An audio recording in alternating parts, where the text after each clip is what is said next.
Todo sistema que se basa en la injusticia, social, engendra su propia destrucción. Los gobiernos neoliberales de los últimos 30 años perdieron porque fabricaron en 3 décadas 60 millones de pobres que hoy nos reclaman justicia. Diputado presidente, muy buenos días. Primero, para que me anoten en el tablero electrónico Santiago González Soto y para que me vaya conociendo. Desde la fracción, desde el Partido del Trabajo, que coincide ideológicamente con el presidente, que han estado muy cerca en la lucha con él, ¿cuál es la relación? Hablaba usted de que es una relación de apoyo en lo esencial, pero no es un apoyo gregario, sino que no deja de haber un apoyo crítico. ¿Cómo se están posicionando o reposicionando frente a eso? Bueno, primero, gracias. Número 1, es importante señalar que el presidente tiene todo el apoyo del grupo parlamentario del Partido del Trabajo. Yo creo que eso es muy importante destacarlo. Segundo, sí señalar que en este momento los diputados, los senadores en general, le estamos ahora sí que diciendo a sus colaboradores, al presidente lo apoyamos y a sus colaboradores les exigimos. Sí, a todos los secretarios, subsecretarios, directores de áreas, esta fracción parlamentaria de la coalición Juntos Haremos Historia, les exigimos que cumplan. Número 2, no todos los que pertenecemos a la coalición, sea del PT o sea de Morena o sea incluso del PES, no todos tenemos ahora sí que esa formación ideológica que empate con la ideología del presidente. Pues, ¿qué hay que hacer? A nuestros diputados en general hay que decirles que ideológicamente debemos saber qué es la Cuarta Transformación y que además debemos tener principios, y que esos principios son lo que dice Andrés Manuel: no mentir, no robar, no traicionar. Y esos principios están en todos los partidos. ¿Qué hay que hacer? A la gente cuando viene y te pide hay que cumplirle, porque esa es parte de la Cuarta Transformación. No es darle a tole con el dedo a la gente, es cumplirle. Lo que tú digas hay que cumplirlo. Y número 3, efectivamente, sí hay muchas diferencias de este gobierno de Andrés Manuel López Obrador con los gobiernos anteriores. Va número 1.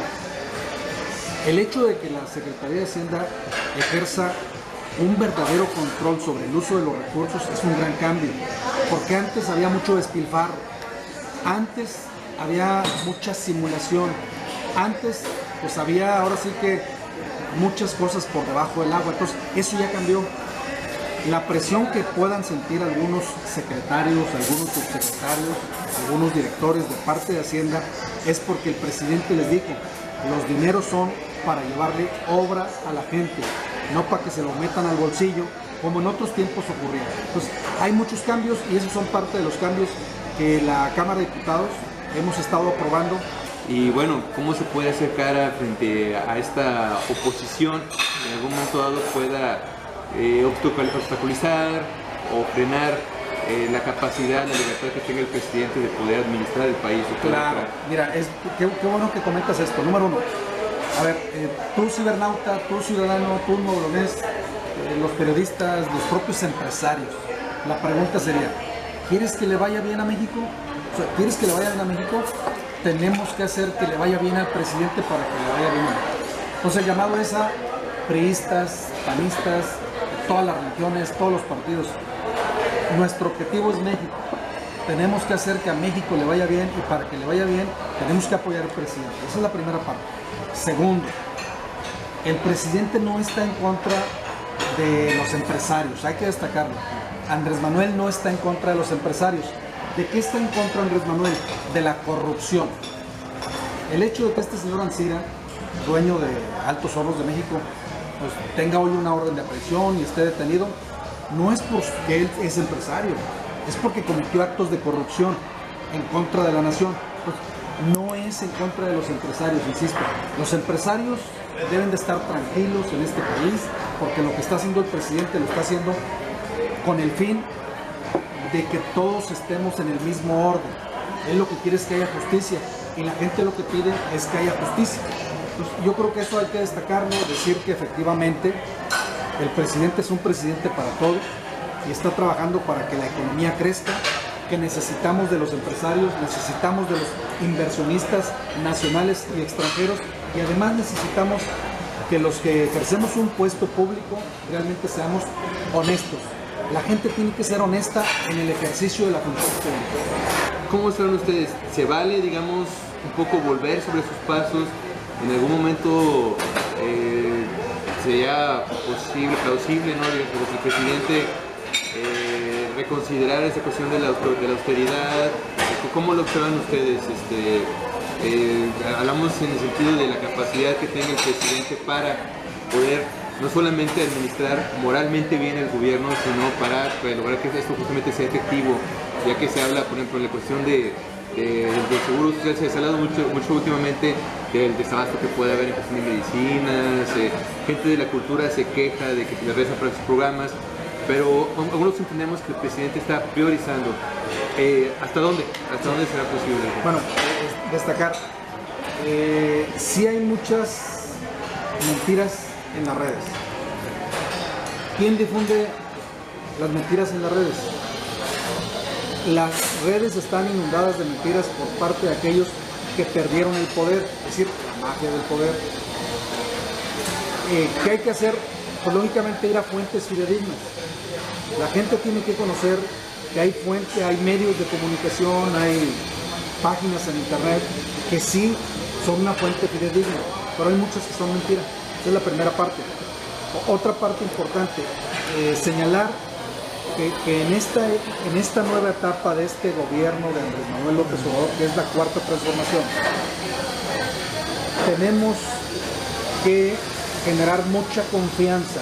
Y generar mucha confianza significa que, por ejemplo, todo lo que tenga que ver con el tema de los presupuestos, hay que decirle a la gente que sí, que nos va a alcanzar para las medicinas, que nos va a alcanzar para el 68 y más, para las becas de estudiantes de prepa, de universidad, para el programa de los jóvenes construyendo futuro, por una razón fundamental. Si los mexicanos, todos, trabajadores, comerciantes, empresarios, todos pagamos impuestos, a este país debe ir muy bien. Un grave problema que teníamos es que hay muchos que no estaban pagando impuestos. Hoy entiendo que la Secretaría de Hacienda está siendo muy eficiente en la recaudación de impuestos. Y no me refiero necesariamente, por ejemplo, en el caso de los empresarios, sino también, por ejemplo, políticos que no pagaban impuestos, algunos comerciantes, etcétera. Es decir, todos tenemos que pagar impuestos porque esa es la manera en que se pueden cumplir esas metas que tiene el presidente con los programas sociales, además de los incentivos que también se promueven a través de la Secretaría de Hacienda y Crédito Público. Alguien que ha ejercido el periodismo por mucho tiempo, antes de que ingresara a la política se le conocía, como reportero. ¿Cómo ve el periodista Santiago González el ejercicio de la información en este gobierno?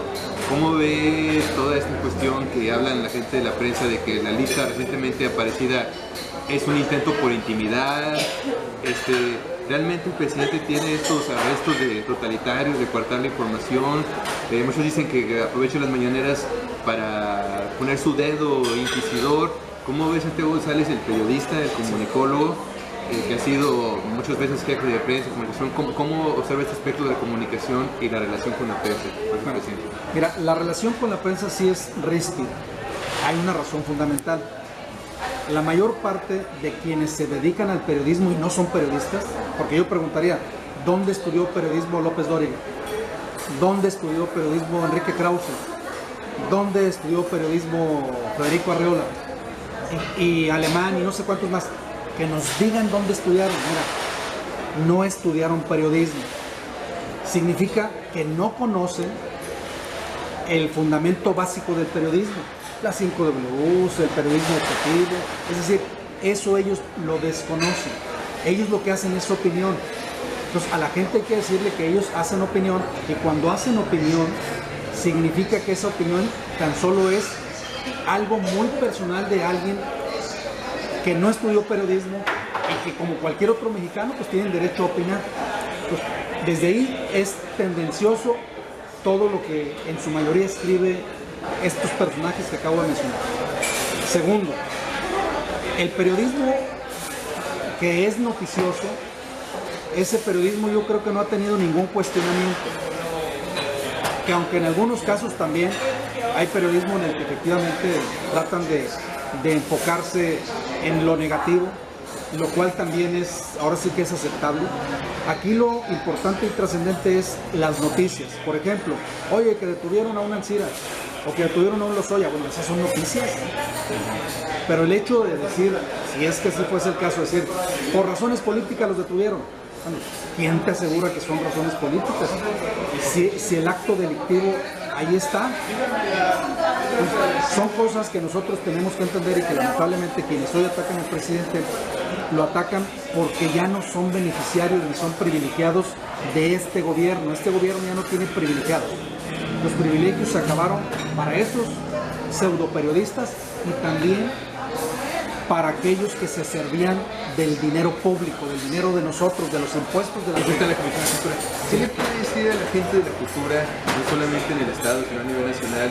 Por ahí tenemos a un Jiménez Cacho muy crítico, de repente muy aguerrido, porque creen que se está repitiendo las prácticas de gobiernos anteriores, de que la cultura sea como el patito feo, el sótano, el último rincón, el último escaño, y que se le está restando presupuesto. ¿Qué nos podría decir usted? Ahora sí, no solamente de esta cuarta transformación, sino desde el Partido de Trabajo y usted personalmente, ¿cómo observa? ¿Realmente hay esta distancia con la cultura? ¿Hay este desprecio por la cultura? Déjenme les digo, miren, es que prácticamente en todas las secretarías las reglas cambiaron. Son otras. Antes el dinero se le entregaba, por ejemplo, a personas. Decían, no, pues aquí llegó Santiago y me pidió dinero y se le daba el dinero. Igualmente a instituciones particulares. Muchas de esas instituciones particulares y esas personalidades ya no están recibiendo ese dinero. ¿Quién lo recibe? Los alcaldes. Entonces, aquí hay que decir, a ver, si hay una personalidad o una institución que requiere de recursos para alguna actividad cultural, pues hay que ir con el alcalde, o hay que ir con el gobernador, o hay que ir a la Secretaría de Cultura del Gobierno Federal. Entonces, las cosas cambiaron. Ahora son otras las puertas y la gente debe conocer que las puertas son distintas y que ya no es directamente, por ejemplo, la Cámara de Diputados, porque ahí es donde se prestaba el moche. Iba el particular, iba la institución, se le daba el dinero y dicen que había moche. Porque eso es, acuérdense, de la Cámara de Diputados anterior y todas las anteriores. Ahora las reglas son otras. Hay que aprender, ahora sí que a vivir con las nuevas reglas que se han impuesto con la finalidad de evitar la corrupción, y creo que lo estamos logrando. El dinero ahí está y efectivamente aquellas instituciones, aquellos personajes que requieran de un apoyo, yo les diría, acérquense a la Secretaría Federal de Cultura y ahí está el dinero. Y si no lo hacen de manera directa, tendrían que hacerlo a través de un alcalde o a través de un gobernador. O también a través de un diputado, porque un diputado también puede ser el diputado promovente para el ejercicio de algún presupuesto para cultura. Comentabas casi al principio el tema de la Guardia Nacional. Exactamente. Hay que ver que el tema de la inseguridad en este país es una de las peores herencias que nos dejó los gobiernos de Peña Nieto, de Felipe Calderón, de Vicente Fox. Es de lo más nefasto que le ha ocurrido a este país. ¿Qué va a ocurrir en el gobierno de Andrés Manuel? Con la Guardia Nacional, efectivamente, por una parte, pues vienen a combatir la delincuencia. Eso es lo primero, que la Guardia Nacional viene a eso, que cuando los gobiernos municipales y estatales se ven rebasados, entra la Guardia Nacional. Segundo, que con todos los programas sociales a la gente se le da una oportunidad de vida, y eso va a implicar que la gente, antes de delinquir, piense en que hay un trabajo, piense en que hay una forma de estudiar, piense en que hay una actividad cultural o deportiva en la que puede participar, y que eso es una parte de la transformación. Pues por una parte es la política social y por otra parte el combate a la inseguridad. Eso nos va a traer una fórmula para que en este país baje la inseguridad y que efectivamente México viva en paz y con bienestar en el año 2024. Diputado, le agradecemos mucho este espacio, que haya conversado con nosotros y sobre todo, bueno, para lo que puede definir que haya ustedes prestado sus opiniones. Muchas gracias. Muchas gracias, igualmente, hasta pronto.